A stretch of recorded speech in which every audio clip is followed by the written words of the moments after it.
As part of the establishment of the State of Israel was to make sure that the holy sites, particularly the Temple Mount and the Al-Aqsa Mosque, are protected and that are accessible to everybody except Jews. Of course, Jews can go and pray at the Western Wall, but they're not allowed on the Temple Mount.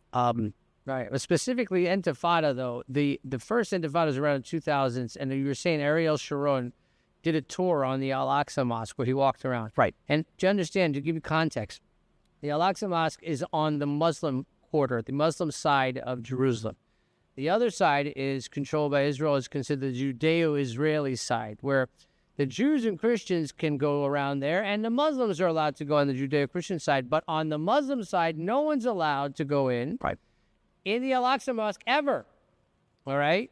So it was a statement by Ariel Sharon, who some people think he was a little bit more hardline, went in there, and he caught a lot of criticism from the Israelis for doing it as well, but he walked there, and it started a string of suicide bomb attacks, bus bombings, pizza parlor bombings, where kids were getting killed, families were getting killed.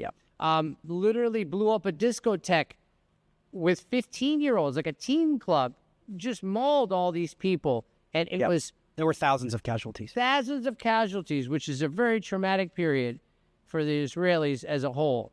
There was a second Intifada. What was that? It was the late 2000s or mid-2000s. Right. Again, another Intifada, another string of suicide bombs, bomb attacks, explosions. This is what Intifada is. If you're not from this region and you have no idea, you're looking at Intifada as if it's some kind of uprising, like I said, like a Star Wars movie. It's not. This is violence, killing civilians, killing children.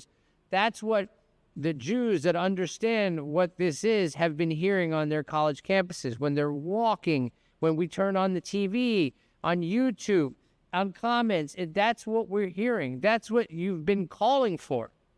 And it should be no surprise that this is where we came to. You're calling for global Intifada. You're calling for global violence against Jews. And we saw it.